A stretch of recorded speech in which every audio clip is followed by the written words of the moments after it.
இப்ப சிபிஐ விசாரணைக்கு உத்தரவிட்டிருக்கிறாங்க இந்த கரூர் கொடுந்துயரம் சார்பா உச்சநீதிமன்றத்துல. இது யாருக்கான பின்னடைவா நம்ம புரிஞ்சுக்கணும்? ஏன் எந்த அடிப்படையில் உச்சநீதிமன்றம் இவ்வாறான இடைக்கால தீர்ப்பை வழங்கியிருப்பதா நம்ம பார்க்கலாம். இது வந்து தாவேகாவுக்கும் அதிமுகவுக்கும் பாரதிய ஜனதா கட்சிக்கும் கிடைத்த ஒரு வெற்றியாக தான் பார்க்கணும். திமுகவிற்கும் அரசாங்கத்திற்கும் இது ஒரு பின்னடைவு. அரசாங்கத்தை பொறுத்த வரைக்கும் இந்த எஸ்ஐடியே போதுமானது அப்படின்னு நினைச்சாங்க. அதாவது இது வந்து ரெண்டு விஷயத்த வந்து சொல்லுது. ஒண்ணு, சென்னை உயர்நீதிமன்றம், சென்னையில் இருக்கக்கூடிய உயர்நீதிமன்றம் எந்த விதமான தீர்ப்புகளை கொடுத்தாலும் அது வந்து ஸ்டேட் கவர்மெண்ட் இன்ஃப்ளூயன்ஸ் பண்றாங்க, அல்லது வந்து நீதிபதிகள் எடுக்கக்கூடிய முடிவுகள் சரியானதாக இருக்காதுன்றத சொல்லாம சொல்லக்கூடிய சொல்லி இருக்கிறது உச்சநீதிமன்றம். ஏன்னா அன்னைக்கு அப்சர்வேஷன்ஸ்ல கூட அவங்க அதை தான் சொல்லியிருந்தாங்க. அடுத்தது இன்னைக்கு வந்து எஸ்ஓபி கேட்டு ஃபைல் பண்ணப்பட்ட பெட்டிஷனுக்கு ஏன் வந்து எஸ்ஐடி உத்தரவிடணும் அப்படின்றதும் கேள்வி எழுப்பப்பட்டிருக்கிறது. ரெண்டாவது, மதுரை பெஞ்சுக்கான ஜுரிஸ்டிக்ஷன் ஏன் வந்து மெட்ராஸ் ஹைகோர்ட் இங்க மெட்ராஸ் பெஞ்ச் ஏன் எடுத்துக்கிட்டாங்க அப்படின்ற கேள்வியும் வந்திருக்கிறது. ஆனா இதுல இருக்கக்கூடிய மற்ற சிக்கல்களை, அதாவது உச்சநீதிமன்றம் உயர்நீதிமன்றம் தவறு செய்திருக்கிறது அல்லது உயர்நீதிமன்ற நீதிபதி பெட்டிஷனை வந்து ஏன் கிரிமினல் வழக்காக எடுத்துக்கிட்டாருன்னு கேள்வி கேட்கக்கூடிய உச்சநீதிமன்றம் இதுல வந்து மனுதாரர்கள் 2 பேர், அவங்க 2 பேரும் நாங்க வந்து மனு தாக்கல் செய்ததே எங்களுக்கு தெரியாது, ஒருத்தர் வந்து எனக்கு தெரியாது மனு தாக்கல் செய்ததேன்னு சொல்றாரு. இன்னொருவர் வந்து அந்த குழந்தையினுடைய பயாலஜிக்கல் ஃபாதரா இருந்தாலும் அவர் வந்து குழந்தையோட இருக்கவே இல்லை, பணத்துக்காக தான் அவர் வந்து இந்த வழக்கு போட்டிருக்காரு அப்படின்றத அவர் மனைவி சொல்றாங்க. இதை எல்லாத்தையுமே வந்து உச்சநீதிமன்றம் கணக்கில் எடுத்திருக்கணும்.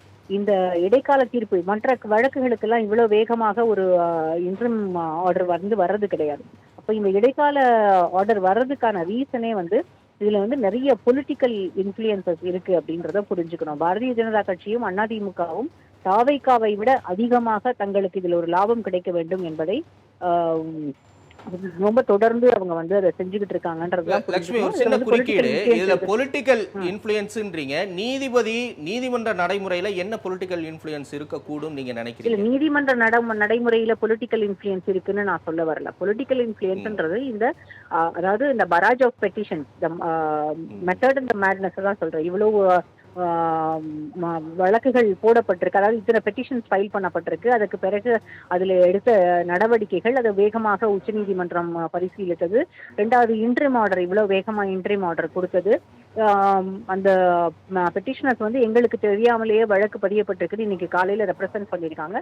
அதை வந்து உடனடியாக கணக்கில் எடுத்துக்கொண்டு இன்ட்ரிம் ஆர்டரை கொஞ்ச நாள் தள்ளி கொடுத்திருக்கலாம். இதுல வந்து ஒரே நோக்கம், தமிழ்நாடு அரசாங்கமும் அல்லது இங்க இருக்கக்கூடிய எஸ்ஐடியோ இதை விசாரிக்காம வேறு இடத்துக்கு மாத்தினா எலெக்ஷன் நேரத்துல அதிமுகவுக்கும், நீங்க வந்து அந்த ஒரு பெட்டிஷனர் அவரே சொல்லியிருக்காரு, அந்த அதிமுகவினுடைய அங்க இருக்கக்கூடிய கரூர் ஆபீஸ் பேரர் ஒருத்தர் தான் அவர் கிட்ட வந்து கையெழுத்து வாங்கிட்டு போனார் அப்படின்றது அந்த சந்திரான்னு மறைந்து போனவங்களுடைய கணவர் செல்வராஜ் சொல்லியே இருக்கிறார் நேரடியாக. அப்படி இருக்கும்போது இது வந்து அதிமுகவுக்கு இதுல வந்து ஒரு பெரிய அவங்க ஒரு பொலிட்டிக்கல் கெயின் இருக்குன்றத ஏடிஎம்கே ரொம்ப கூர்ந்து பாக்குறாங்க.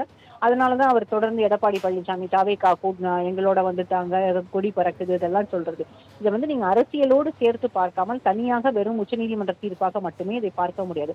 ஆனா ஜுடிஷியரிக்கு நம்ம வந்து தனியா ஒரு மதிப்பு கொடுத்துதான் ஆகணும். உச்சநீதிமன்றம் முடிவெடுக்கக்கூடியது சரிதான் அப்படின்றத நம்ம ஏற்றுக்கணும். இதுல எனக்கு நீதிபதிகள் மீதோ அல்லது நீதிமன்றம் மீதோ எந்த விமர்சனமும் கிடையாது.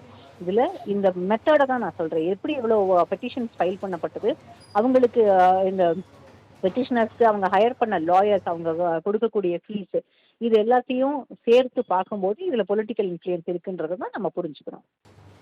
லட்சுமி, நன்றி. நீங்க இணைப்புல வந்து உங்களுடைய கருத்துக்களை பதிவு செய்தமைக்கு நன்றி.